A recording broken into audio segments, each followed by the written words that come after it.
আপনি কিন্তু শর্ত ভাঙছেন। না না, আপনি আমাকে এই কথাটা বলতে পারেন না। অপারেশন হয়ে গেলে আপনি যাবেন না আমাকে পাহাড়ে নিয়ে? প্লিজ, তোমাদের এই ভবিষ্যৎ পরিকল্পনাটা পরে করলে হচ্ছে। সরি, আমার মাথা কাজ করছে। দেখো, একটা কথা বলি, তোমার মেয়ে, আচ্ছা তোমার পালিত মেয়ে, ও এখানে উপস্থিত রয়েছে, ওর সামনে এই কথাগুলো আর বলে কি হবে? এই কথাগুলো এখন বাদ দাও না। আমরা তো চাই তুমি যাতে ঠিক থাকো, সুস্থ থাকো, সেইটা আমাদের করতে দাও ভালোভাবে। আর দেখো, এখানে আমাদের ফ্যামিলির মোস্ট সিনিয়র পার্সন দাদান উপস্থিত রয়েছে। আমাদের তুমি বলো, দাদানের সামনে এই কথাগুলো বলছো, তোমার খারাপ লাগছে না? না, খারাপ লাগছে না। আমার কোনো কিছুতেই আর খারাপ লাগছে না, বরং এটা ভেবে আমার গর্ব হচ্ছে। এটা ভেবে আমি অহংকার করতে পারছি যে এই শেষ জীবনে আমি এমন একজনকে পেয়েছি, যে মানুষটাকে আমি সম্মান করতে পারছি। আমি এমন একজনকে পেয়েছি যাকে আমি আমার শেষ জীবনের সঙ্গী হিসেবে ভাবতে পারছি। আমি আর কি বলবো বলুন তো, আমি অনার্ড। এতটা সম্মান আমাকে আমাকে কেউ দেবে কখনো, সে আমি স্বপ্নও ভাবতে পারিনি। শুধু আপনার কাছে আমার একটাই রিকোয়েস্ট, আমি জানি যে আপনি আমার কথা মন্ত্রমুগ্ধের মতো শোনেন। আপনি একটু শান্ত হন, আপনি উঠিতে যান, আমি এখানে অপেক্ষা করব। আমি আপনাকে কথা দিচ্ছি, যতই ঝড় ঝঞ্ঝা যাই আসুক, আমি আপনাকে ছেড়ে কোথাও যাব না, কোথাও যাব না। আপনি আমাকে কথা দিচ্ছেন তো? 100 ভাগ কথা দিচ্ছি, কোথাও যাব না। আচ্ছা ঠিক আছে বাবা, চলো আমরা একটু ওদিকে গিয়ে দাঁড়াই। দাদা, আমি চলে যাচ্ছি। হ্যাঁ, আমি এখানে থাকবো না। আরে মায়ের ওপরে রাগ করে মায়ের রুটি ছেড়ে চলে যাচ্ছ? না না, রাগ নয় দাদান। কি হবে, আমি তো অপারেশনটাও করছি না, ওখানে গিয়ে কনসেন্ট্রেট করতে পারবো না। আর আমি ওখানে থাকলে অনেকেই ডিস্টার্বড হবে, ওনারও হয়তো অসুবিধে হতে পারে। এর থেকে বেটার আমার চলে যাওয়াটাই বেটার। আর আমার এমনি তো এত কিছু ভালো লাগছে না। তবে যাওয়ার আগে আমি একটা কথা বলে যেতে চাই, যে মাকে আমি জীবনের সব থেকে বেশি সম্মান করেছি, যে মাকে আমি ঈশ্বরের আসনে বসিয়েছি, আমি কিন্তু সেই মাকেই দেখতে চাই। আর সেটা না হয়ে যদি সেই মায়ের ভেতর থেকে এমন একজন মানুষ বেরিয়ে আসে, যে মানুষটা যা অত্যন্ত লজ্জা, যা অত্যন্ত ঘৃণা, সেই মাকে আমি দেখতে চাই না। বোঝা গেল, সবটা বোঝা গেল।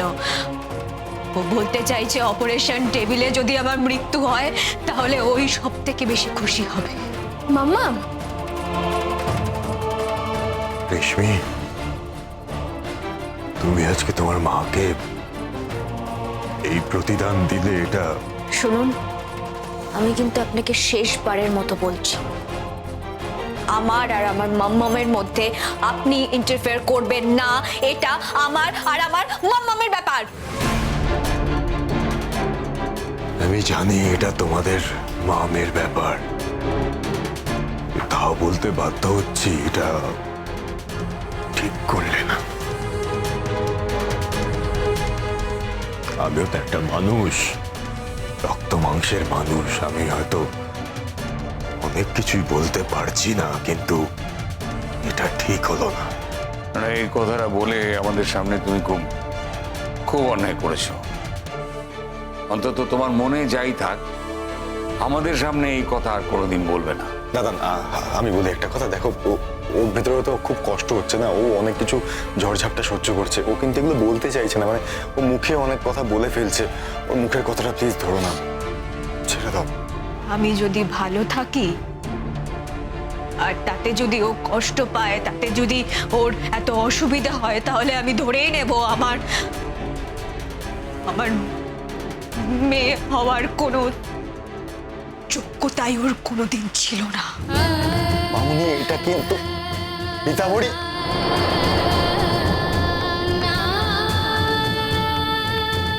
আমি ভেতরে যাচ্ছি।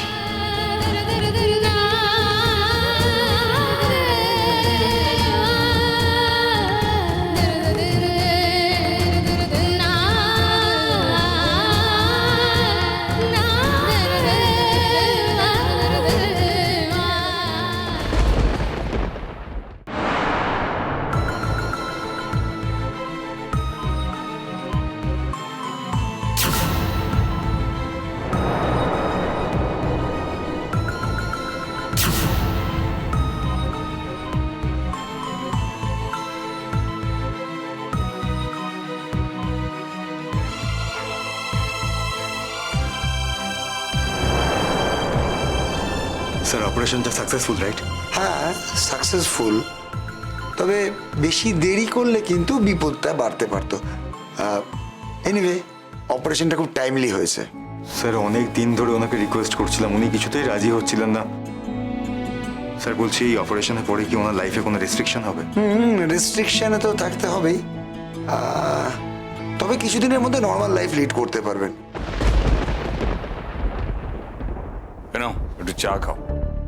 আরে বাবা, আপনি আবার কষ্ট করে এসব আনতে গেলেন কেন? না ঠিক আছে, বলছি তোমার কি খুব চিন্তা হচ্ছে? আমার কি সত্যি খুব চিন্তা করার কথা? কথাতেই কি সবকিছুর বিচার হয়? সেটা আপনি ঠিকই বলেছেন, তবে এখন এখানে যে অবস্থা দেখছি তাতে আমি তো প্রায় সকলেরই বিচারের কাঠগড়ায় দাঁড়িয়ে আছি। কে তোমার বিচার করবে? যে তোমার বিচার করবে সে তো বিচার করে ফেলেছে। কার কথা বলছেন? কেন গুড্ডি?